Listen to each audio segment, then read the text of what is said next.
Amém. Glória a Deus.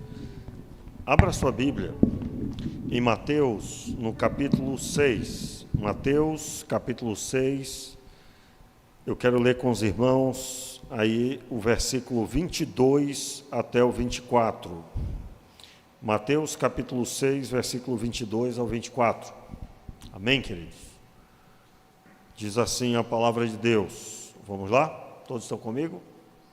Mateus capítulo 6, versículo 22 até o 24, e mantenha sua Bíblia aberta após a leitura.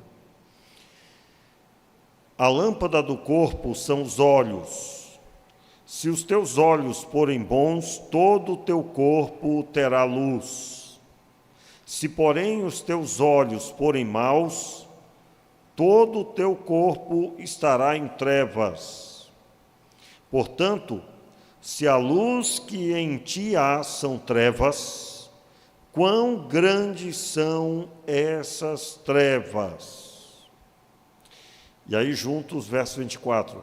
Ninguém pode servir a dois senhores, ou há de odiar a um e amar o outro, ou se dedicará a um e desprezará o outro. Não podeis servir a Deus e as riquezas. Vamos orar? Meu Pai, tenha misericórdia de nós, nos dê o entendimento da Tua palavra, nos abençoe de forma que possamos aplicar aos nossos corações o que vamos aprender hoje na Tua palavra, Senhor. Oramos pedindo que o Senhor nos dê direção e absolutamente repreendemos, Senhor, todo mal, toda destruição, todo o entendimento das trevas, tudo que o inimigo tem buscado realizar, nós derrotamos agora e declaramos sem efeito, e todo o ensino do Senhor seja ministrado ao coração do teu povo. No nome de Jesus, amém e amém. Muito bem, esse texto, ele é um trecho do sermão de Jesus, e nós estamos ouvindo uma série sobre como ser inabaláveis, caminhando com Deus, ou seja, permanecendo com o Senhor. Você já deve ter visto pessoas que vão e vêm na fé, uma hora estão bem, outra hora estão mal, ou pessoas que já se desviaram, já voltaram, se desviaram de novo. É essencial entendermos que o projeto do Senhor para a nossa vida é o que está escrito no final do sermão de Jesus, que está no verso 24, que diz assim: portanto, todo aquele que ouve estas minhas palavras e as pratica será semelhante ao homem prudente que construiu a sua casa sobre a rocha. Vamos dizer juntos, verso 25: desceu a chuva, transbordaram os rios, sopraram os ventos e bateram contra aquela casa, contudo ela não caiu, porque estava edificada sobre a rocha. Por que é que não caiu? Porque estava edificada sobre a rocha. Então, o trecho da palavra nos diz como devemos permanecer, como é que nós teremos certeza que vamos permanecer, se nós ouvirmos a palavra e praticarmos. Então, eu quero agora ministrar nesses versículos, o verso 22 ao 24, na verdade, ele é o final do que Jesus começa a falar, já na oração, o assunto oração, a partir do versículo 5. De certa forma, eu vou recapitular um pouco do que falamos domingo à noite, mas eu quero dar ênfase muito mais, é claro, ao versículo 22 e 23 e 24. Só retornando aí no versículo 5, Jesus começa a falar sobre a oração, e ele diz: quando orardes, não sejas como os hipócritas, pois gostam de orar em pé nas sinagogas e nas esquinas das ruas para serem vistos pelos homens. Em verdade vos digo que já receberam a sua recompensa. Quando, porém, orares, entra no teu quarto e fecha a tua porta e ora ao teu pai que está em secreto, e o teu pai que vê secretamente te recompensará. E orando, não useis de vãs repetições, como fazem os gentios, ou que pensam que por muito falar serão ouvidos. Não faça como eles, pois vosso Pai sabe o que necessitais antes mesmo de o pedirdes. Então, Jesus está dizendo, vocês não vão fazer como os fariseus, não vão fazer como os líderes religiosos da época. Quando Jesus fala hipócrita, ele está dizendo que eles se portavam diante dos homens para fazer com que os homens entendessem que eles eram pessoas aprovadas por Deus. E nessa visão de ser reconhecido pelos homens como alguém santo, alguém abençoado, havia um retorno. As pessoas precisavam deles nessa visão. Quem não quer ter alguém que é abençoado perto de si? Eu falo sobre essa ótica que eles estavam buscando. Não é aquilo que nós pregamos. Eu estou falando sobre a interpretação que existia na época. E isso era tão forte que quando havia as reuniões, eles ficavam nos melhores assentos, eles eram bem recebidos, porque eram homens de Deus, pessoas santas. E Jesus declara para os discípulos que eles deveriam ter, então, uma postura diferente. O assunto aqui é comunhão com Deus. Em outras palavras, eu não vou buscar ser reconhecido pelos homens, mas eu vou buscar a Deus da minha vida. Eu vou buscar a Deus, Ele está dizendo para mim que eu preciso buscar a Ele acima de todas as coisas. Meus irmãos, nós devemos dar bom testemunho diante dos homens, mas não devemos dar bom testemunho para ser visto pelos homens, como se fosse a única coisa. Nós devemos nos portar diante de Deus, e o próprio Deus é que trata daquilo que Ele vai fazer com o testemunho que temos. E então o assunto aqui é comunhão com Deus. Não se deve orar para ser reconhecido pelos homens, mas se deve orar para buscar a presença do Senhor. E tendo falado isso, ele então cita a oração modelo. Domingo nós abordamos que a oração modelo é o apanhado de assuntos que todo crente deve orar. Todo crente deve saber quem Deus é para ele, Ele é o Pai, seu Pai. Todo crente deve saber quão santo é o Senhor, qual santo é o seu nome, tudo isso está no início. Todo crente deve buscar que a presença de Deus, a obra de Deus apareça, aconteça na terra como ela acontece no céu. Todo crente deve buscar a Deus pelo pão nosso de cada dia, deve buscar o perdão dos seus pecados, já tendo perdoado aos que o devem ou o devia. E aí nós estamos falando de mágoa, de algo que alguém causa dano. E na oração modelo, eu também sou chamado a pedir a Deus que Ele não me deixe cair em tentação, mas eu devo pedir que Ele me livre de todo mal. Eu devo pedir que Ele me livre de todo mal, ou seja, eu sou humilde, eu preciso ter humildade. Me recordo de uma experiência que eu ouvi, aconteceu numa vigília de oração. Um rapaz estava jejuando há pelo menos já 17 dias, e Deus usava muito aquele rapaz. Eu não conheci pessoalmente, mas a pessoa que contou estava no dia que isso aconteceu, e era uma vigília de oração. E aquele rapaz cheio do Espírito Santo, muito usado por Deus, naquela mesma vigília, uma pessoa se levantou e disse: olha, meu irmão, peça a Deus misericórdia, porque o diabo preparou já um plano para derrubar você. Aí a pessoa falou: como que o diabo faria? Enviaria à casa dele tal dia e tal hora, disse o dia e a hora que a pessoa iria. E o objetivo dessa pessoa que vai a porta inteira derrubar você. Naquela hora, o jovem, cheio do Espírito Santo, naquele momento de jejum e oração que ele estava vivendo, e de experiências com Deus, ele abriu a boca e disse: olha, minha irmã, com a unção que eu estou aqui, eu acho difícil eu cair. Meus amados, o que é que aconteceu tal dia e tal hora, conforme fora revelado? O que foi que aconteceu? Ele recebeu a visita de uma jovem e aconteceu exatamente o que Deus havia dito a ele. Ele caiu. Quando eu ouvi esse testemunho, o jovem se encontrava desviado, naquele momento que eu ouvi. Então, o que nós temos que compreender que na oração do Pai Nosso, o Senhor Jesus nos ensina a termos a atitude de quem nos livra do mal é o Senhor, e devemos pedir a Ele que Ele nos livre de todo mal. O mal que anda à espreita, somente o próprio Deus pode nos livrar dele.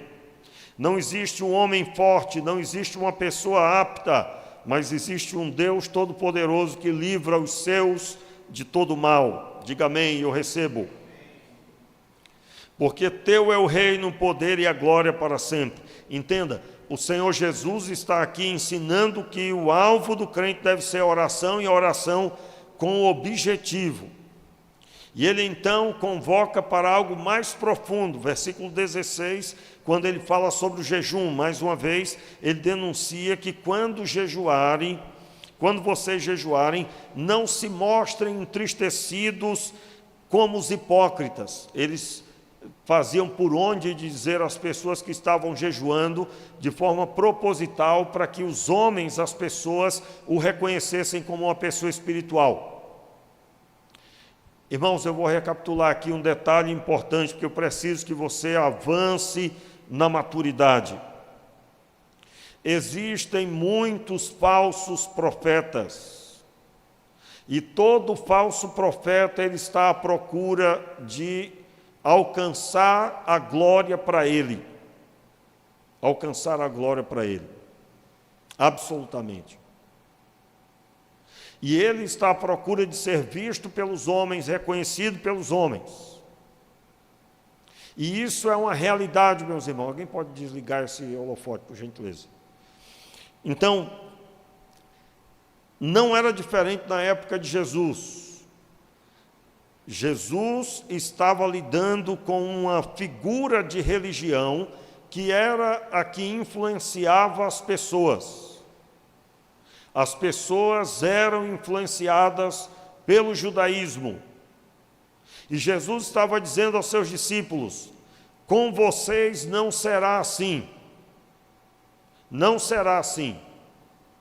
Vocês não vão buscar o reconhecimento dos homens. Não vão. Eu quero até alertar aqui uma coisa, meus irmãos. Olha, é incrível isso, viu? É incrível isso. Hoje em dia você vai encontrar isso acontecendo. Eu já dei as características, algumas. Eu prefiro ficar com as que estão na Bíblia, porque são muitos exemplos que nós podemos dar. Mas aqui está o padrão. Qual é o padrão? Alguém que faz algo espiritual, entre aspas, que se mostra jejuando, mas o alvo não é buscar ao Senhor, é ser visto pelos homens. Eu quero também deixar claro, o texto não está dizendo que você não pode dizer a ninguém que está jejuando, senão a gente não faz jejum coletivo, por exemplo. Não tem como fazer uma busca, por exemplo, anunciar aqui, irmãos, tal dia estaremos jejuando, quem quiser jejuar, vamos jejuar tal dia. Não há nenhum problema com isso. O alvo de Jesus aqui é dizer a essa pessoa que quer jejuar para ser visto pelos homens. É isso que Jesus está denunciando. O foco de orar, de buscar Deus em jejum, é ter experiências com Deus, é buscar a presença do Senhor para conhecê-lo e fazê-lo conhecido. Não é ser conhecido, mas fazê-lo conhecido. Aí então, finalmente, Jesus agora aborda como é a conduta desse que é falso profeta, que é hipócrita, que está visando alcançar a atenção dos homens. Versículo 19: não ajunteis tesouros na terra, onde a traça, a ferrugem destrói e onde os ladrões arrombam e roubam. Ajuntai, porém, tesouros no céu, onde nem a traça nem a ferrugem destrói e onde os ladrões não arrombam nem roubam.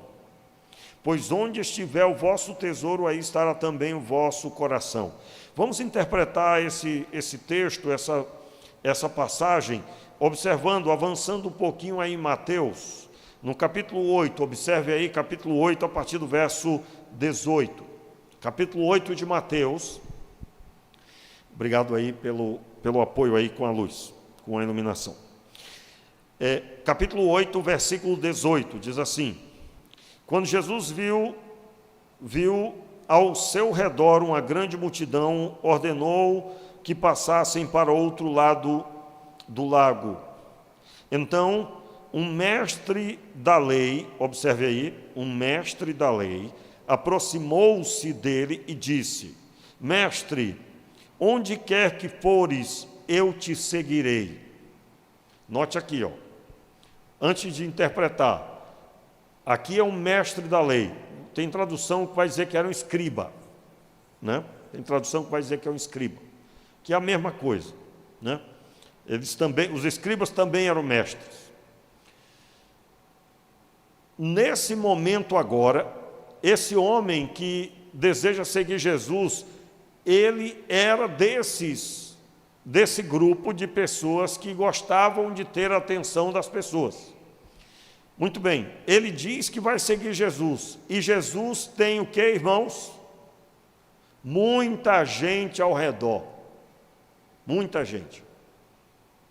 Só para você ter uma ideia, quando você lê Atos dos Apóstolos, o Evangelho está começando a se desenvolver, está começando a se expandir, e Felipe está pregando a palavra.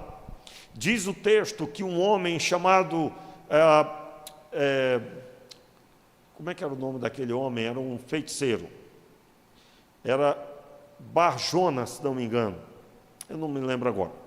Mas era um homem que era feiticeiro, ele manipulava artes mágicas e as pessoas interpretavam que ele era uma pessoa usada por Deus.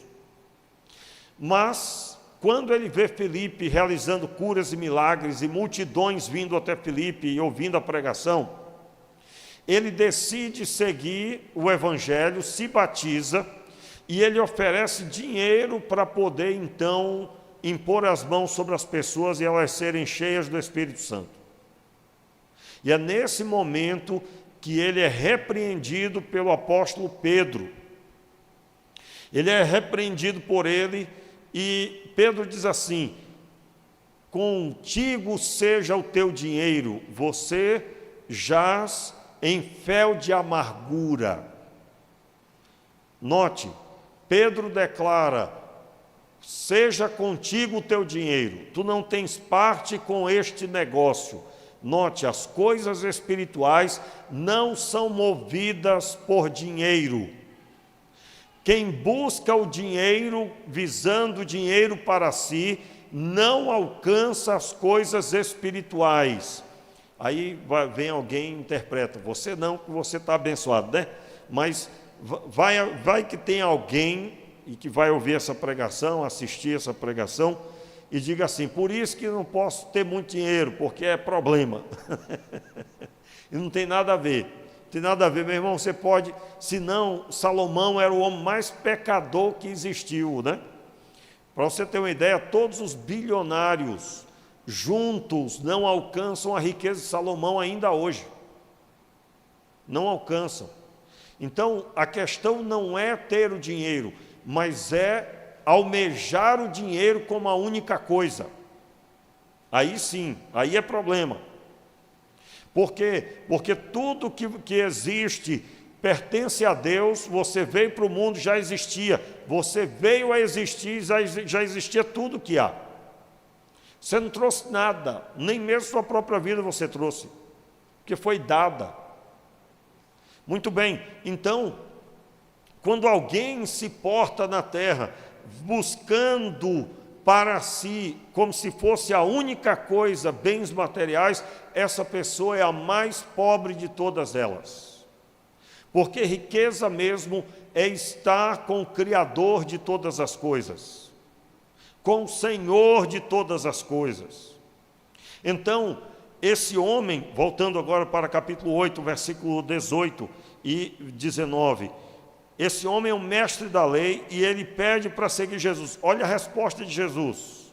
Respondeu-lhe Jesus: as raposas têm tocas ou covis, as aves dos céus têm ninhos, mas o Filho do Homem não tem onde descansar a cabeça. Isso aqui é uma boa palavra para um pregador, né, irmãos? Nós estávamos aqui no curso Prega a Palavra, né, Enoque? E aí, no grupo, né, colocaram lá um trecho de uma pregação de uma pessoa que nós podemos crer que não se pode ouvir esse pregador, um pregador maluco. Maluco no sentido que não existe coisa na Bíblia, ele prega. Tem um versículo da Bíblia que Jesus diz assim: tendo Jesus saído de casa, se pôs na beira da praia. Aí ele foi pregar que Jesus era rico, irmãos, e que Jesus tinha uma casa de praia. Na beira da praia, né? Aí você vai interpretar o texto, a casa que Jesus saiu não pode ser dito que era na beira da praia, ele pode ter andado meia hora até aquele local. E quando você interpreta a Bíblia com a Bíblia, você lê um texto como esse, está resolvido aquele texto. Jesus estava em uma casa, e poderia até ser de Maria essa casa, porém, a visão de Jesus, ele não veio adquirir coisas, ele não veio constituir família, por exemplo, não é? A missão de Jesus era dar a sua vida em resgate de muitos. Então, não há nenhum pecado em ter um casamento, em um relacionamento. Jesus não teve um relacionamento que não era o alvo de Deus enviar Jesus para ter uma família. A família que Jesus iria constituir era a família de filhos de Deus gerado à sua imagem. Então, quando eu leio esse texto, está elucidado a passagem que foi muito mal pregada pelo tal pregador lá.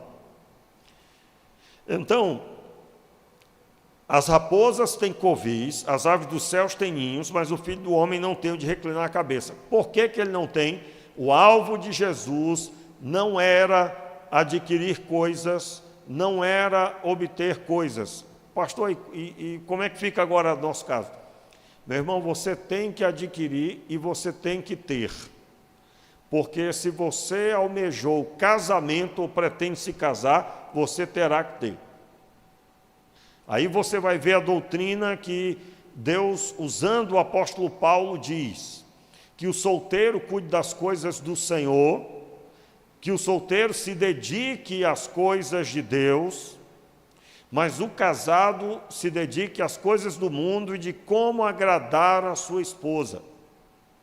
E o texto lá está falando sobre sustento, sobre cuidar da esposa, com suprimento de todas as coisas necessárias. No Antigo Testamento, quando você lê o texto de Provérbios, você vai encontrar um versículo na linguagem de hoje que diz: não construa o seu lar, e ali está falando sobre casamento, não é? Casa, uma casa material, não construa o seu lar sem antes saber se os seus campos estão firmados, ou os seus rebanhos estão prontos, ou seja, primeiro tenha condições de sustentar uma família para depois constituí-la. Pastor, eu discordo. Meu avô e minha avó casaram, eu já ouvi histórias assim, eles tinham uma rede, 2 pratos e 2 colheres. Quem já ouviu essa história? Quem já ouviu? Parecido, né? Parecido. Tinha só uma panela, tinha 2 panelinhas e uns pratos. Aí eles casaram. Tudo bem, meus irmãos? Glória a Deus pelo vovô e pela vovó. Deu certo, foi uma bênção, mas nós estamos falando sobre o que a Bíblia diz para todos. E não podemos pegar a história do vovô e da vovó e transformar agora numa conduta para ser seguida para todo mundo. Em outras palavras, Jesus, ele não tinha o propósito de constituir família, senão teria adquirido. Porque na doutrina sobre o assunto envolve a pessoa trabalhar para dar sustento à sua família. Mas não era o alvo de Jesus. Agora, interpretando esse texto mais profundamente, Jesus está dizendo àquele mestre da lei, aquele escriba: não venha me seguir pelos bens materiais que você possa conquistar. É isso que Jesus está dizendo. Jesus está detonando mais uma vez eles que queriam ser vistos pelos homens. Isso é muito importante observar. Agora, volto a dizer, irmãos, porque a gente prega isso e você vai encontrar crente contra adquirir coisas. Eu já acabei de explicar, se você tem uma família, você precisa cuidar dela, e para cuidar dela você tem que ter condições. Então não reprove quem tem, quem construiu, né? Você vai encontrar às vezes aí, se você tiver intimidade, você aproveita para dar um puxão de orelha. Já viu aquele jovem que se admira das coisas que os outros têm? Principalmente aquelas pessoas que já têm aí beirando seus 60 anos, aí alguém fica se admirando, você sabia que ele tem 3 casas, né? Um exemplo, estou dando só um exemplo, se tiver 3 casas, glória a Deus. Aí você chega perto desse jovem que está se admirando e diz assim, não seria porque no decorrer desses 60 anos de existência, a pessoa estabeleceu o projeto de sustentar o seu lar e alcançou os projetos que estabelecia? Quem aqui está entendendo, diga amém. Então, você não deve jamais reprovar algo que a Bíblia diz.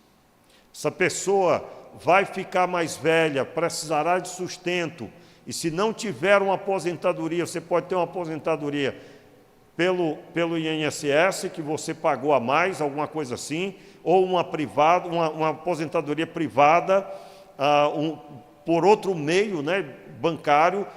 Tem várias aposentadorias de bancos diversos que você vai depositando todo mês, e isso vai garantir no final da sua vida um sustento melhor. Ou você pode adquirir bens que vão lhe conferir algum recurso no final da sua caminhada. Não há nenhum problema nisso. Mas se eu transformar os bens que eu tenho na única coisa que eu vou me dedicar, aí sim tem problema. Aí deu ruim. Aí a casa caiu. Espiritualmente está ruim o negócio.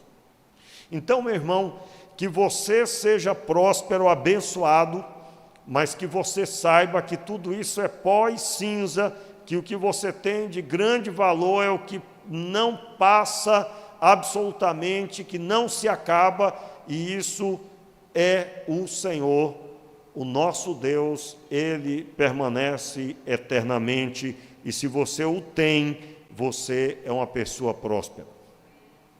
Então, Jesus está dizendo, não venha para adquirir, porque o Filho do Homem não tem onde reclinar a cabeça, e quem me segue, então faça o mesmo. Quero lembrar que o mestre da lei era quem ministrava sobre o povo, ensinava o povo, e Jesus aqui está pegando na orelha dele, rodando para cima assim, meu irmão. Claro, tem muito mais material em seguida, mas eu quero dar ênfase somente a essa parte. Voltando para o nosso texto principal, Jesus então, ele chama os seus discípulos a juntar tesouro no céu, aonde ninguém pode tirar. Nenhum ladrão pode arrombar ou roubar. E aí ele segue dizendo, verso 22, finalmente, a lâmpada do corpo são os olhos. Se os teus olhos forem bons, todo o teu corpo terá luz. Note, todo o teu corpo terá luz. Eu quero explicar aqui um princípio importante sobre os olhos, né? Você sabe que o que nós enxergamos pela entrada da luz nos olhos. A luz entra nos olhos e então nós podemos enxergar o que está diante de nós.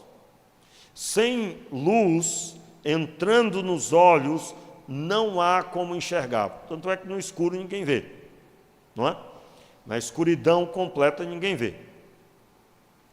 Você já ouviu a história, por exemplo, sobre buraco negro, né? Um buraco negro é chamado de buraco negro porque toda a luz que entra nele é sugada, ela não permanece, é totalmente escuro. Claro que é muito mais complexo do que isso, né? Então não tem como mudar o nome do assunto. É chamado buraco negro no espaço, né? Porque ele suga tudo que entra, que está em determinada distância dele, é completamente sugado, dentre elas até a existência da luz. Ele é totalmente escuro. Eu estou explicando da forma mais simples possível, né? É claro que se o cientista me ouve agora, ele ia ficar com vergonha, mas não é o nosso assunto. Só estou pegando o foco, que é a luz. Quando a luz entra nos olhos, me permite ver. E o texto de Jesus está dizendo, Jesus está falando assim, ó, a lâmpada do corpo são os olhos. Então, os olhos são a lâmpada do corpo. Se os teus olhos forem bons, note que aqui ele está falando, usando a figura da luz que entra nos olhos, e os olhos é a lâmpada, e ele diz, olha, se os teus olhos forem bons, todo o teu corpo terá luz. Vou dar um exemplo para você aqui de um fato bíblico. Você lembra de Salomão? Quando Davi morreu, Davi chamou ele e disse, olha, seu pai vai encontrar com os antepassados, eu vou partir, eu vou morrer. E você vai governar. É o texto que Davi diz assim, sê tu homem. Tem tradução que diz, seja homem de verdade. Meu Deus. E aí Davi dá uma série de orientações para Salomão. Mais tarde, quando Davi morre e Salomão é rei de Israel, ele se apresenta diante de Deus dizendo assim, Senhor, tu constituíste meu pai como rei de Israel. Em outras palavras, meu pai foi um grande rei. Mas essa missão agora o Senhor deu ao teu servo, falando dele. E como vou liderar esta tão grande nação, se o Senhor não me der sabedoria? E então Deus aparece a ele e então pergunta o que ele quer que ele daria. E ele pede finalmente sabedoria, e sabedoria para governar o povo. Deus ficou feliz com a palavra de Salomão, porque o próprio Deus diz assim, porque não me pediste a vida dos teus inimigos, não me pediste bens, riqueza, te darei tudo isso, porque me pediste bem. Note aqui, meu irmão, você sabe que inúmeras pessoas no lugar de Salomão diriam, agora eu não tenho mais vida, agora eu sou rei. Agora eu vou me acabar, eu vou morrer logo, porque olha que grande nação e nação problemática. Eu não quero mais viver, iria para um quarto e entraria em depressão. Eu estou dando um exemplo sobre o que é a lâmpada do corpo, que é os olhos. Aquele momento para Salomão foi o melhor momento da vida dele, e ele se apresentou diante de Deus, cheio de temor, diante da grande missão que ele teria. Os olhos de Salomão eram a lâmpada e iluminaram muito bem. O que o texto está dizendo para nós? A forma que nos portamos diante das coisas que Deus nos põe como responsabilidade, a julgar como nos portamos, nós estaremos em trevas ou na luz.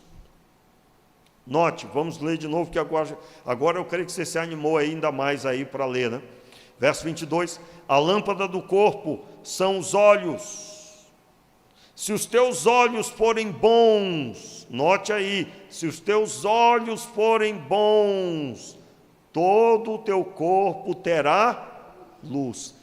Como é que eram os olhos de Salomão? Salomão via como um grande momento na vida dele. E o que foi que ele viveu? Salomão foi utilizado nas mãos de Deus para mostrar o seu poder e como ele poderia manifestar na vida de quem ele quisesse grande sabedoria e grande poder. Foram 40 anos de reinado sem uma batalha, sem uma guerra. Meus irmãos, eu quero chamar a sua atenção, porque Jesus está falando aqui dessa forma, porque ele acabara de falar sobre pessoas que estavam buscando riqueza na terra, como única coisa. E ele acabou de convocar a buscar riqueza no céu. Como que você adquire riqueza no céu? Observando o que Deus tem de maior valor na terra. Aí eu volto naquela frase de ensino que eu tenho sobre os 2 alvos de Deus, lembra? Qual foi o grande alvo de Deus na sua vida? Qual é o grande alvo de Deus na sua vida? O primeiro grande alvo de Deus foi salvar você. Deus amou você. E qual o segundo grande alvo de Deus agora na sua vida? Qual é, meu irmão? Todo mundo já está cansado de ouvir, hein? Salvar outras pessoas através de você. Meu irmão, a única coisa que vai subir naquele dia são almas salvas. São pessoas. Então você pode adquirir bens, mas sabendo que para Deus as maiores coisas são pessoas.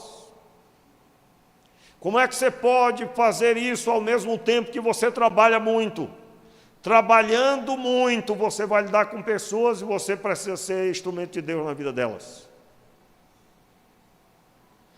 Vivendo, abençoando, criando os filhos, mães que estão ali envolvidas com seus filhos, normalmente terão contato com outras mães que estão envolvidas com seus filhos.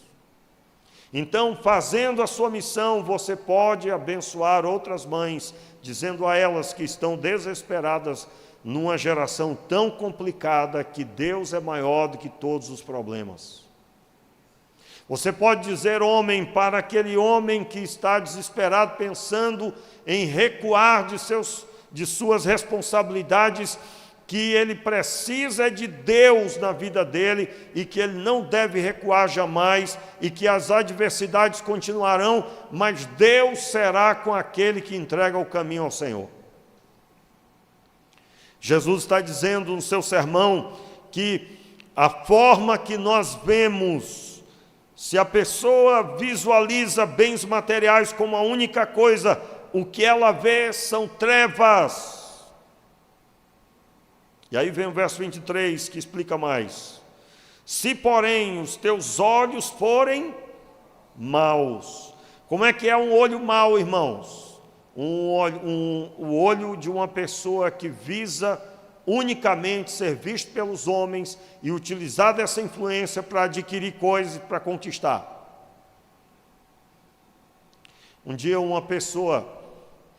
Irmãos, tem coisas que eu não posso contar aqui, eu tenho umas coisas complicadíssimas. E como nós somos uma igreja de bairro, né, apesar de que essa loja não existe mais, um dia eu fui cobrado por uma pessoa que tinha uma loja, né? Tinha uma loja. E fui cobrado porque outros pastores iam sempre lá, e eu ia pouco. Depois eu entendi o que a pessoa estava dizendo. Irmãos, eu não procuro me aproximar de nenhum empresário para contar o que na igreja nós estamos precisando. Eu tenho alegria de dizer que nunca fui a nenhum empresário pedir nada para a igreja. Eu não ligo, não bajulo, não ando fazendo visita em comércio nenhum, visando utilizar de influência para conquistar alguma coisa. Claro, estou falando, poderia até sob a ótica das coisas da igreja, mas não faço isso. Por quê?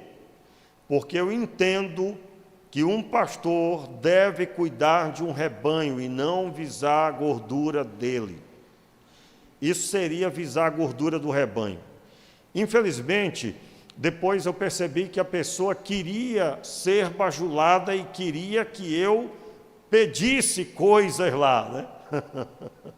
E aí eu não bajulei e não pedi, e aí o resto você já deve imaginar.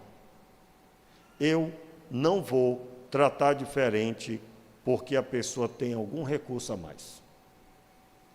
A dona de casa que não tem nem sustento, não recebe nada além do que o esposo conquista, deve ser tratado com o mesmo zelo e com o mesmo respeito. Infelizmente, meus irmãos, existe.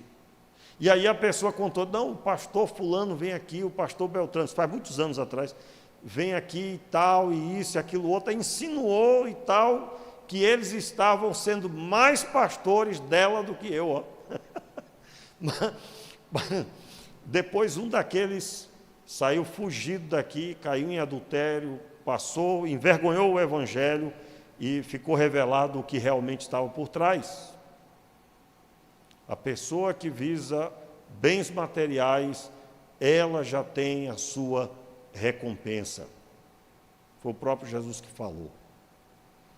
Eu nunca falei isso aqui, né? Eu nunca contei essas coisas aqui. Porque às vezes é muito difícil contar dando exemplo de alguma coisa. Muito difícil. Graças a Deus, meus irmãos, nós já recebemos muitas ofertas de pessoas que não são membros da igreja e até pessoas de posses, mas não porque fomos até lá. Não. Por quê? Porque o próprio Deus está com os olhos sobre as nossas vidas. E Ele pesa a intenção do coração. Quando nós observamos tal passagem, Jesus está dizendo, se os teus olhos forem maus, todo o teu corpo estará em trevas. Portanto, se a luz que em ti há são trevas, quão grandes são essas trevas? Aí alguém pergunta, pastor, que trevas são essas? Irmãos, provavelmente, certamente, Jesus está falando sobre aqueles que visam buscar tesouros na terra, que querem a atenção dos homens.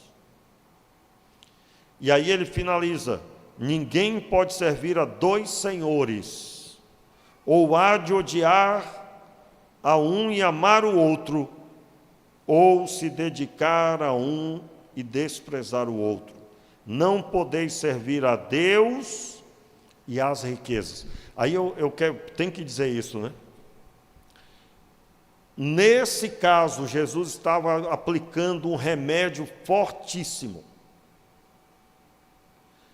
no coração dos seus discípulos, porque existia um mal na época. Os líderes religiosos que existiam buscavam bens materiais, buscavam se satisfazer, se aproveitando das pessoas. Irmãos, por favor, não se escandalize. Eu dei o exemplo aqui, contando um testemunho, ou até mesmo um testemunho, né? Porque depois essa pessoa se desviou da fé, acabou a caminhada da pessoa. E eu contei isso para dizer para você que essas palavras de Jesus são fortíssimas e elas até hoje estão batendo na porta do nosso coração. Que o Senhor Deus abençoe você.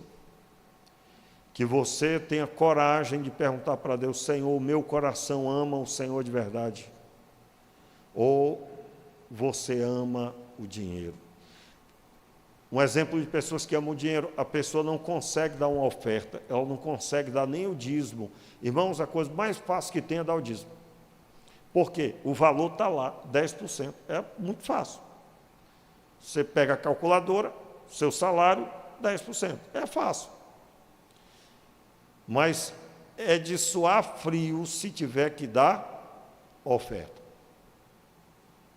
Porque dependendo da oferta, a pessoa não consegue se ver entregando a oferta. Se o seu coração é assim, você ama o dinheiro. E você não abre mão que ele é seu. Cuidado, meu irmão.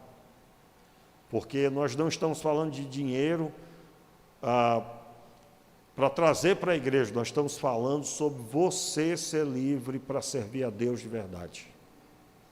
E aí não importa o valor. Não importa o valor.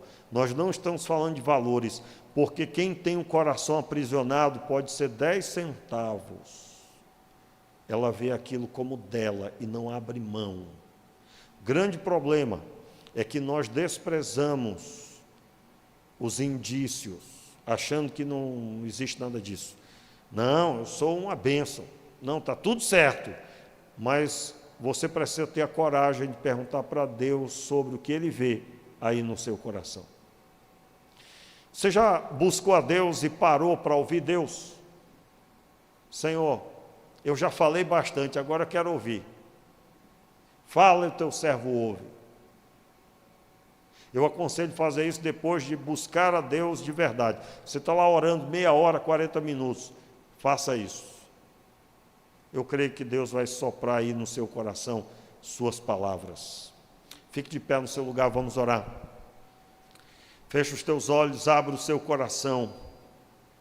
Senhor, em nome de Jesus, Tu sondas e conheces o nosso coração. Sim, Pai, Tu sabes tudo o que se passa no nosso coração.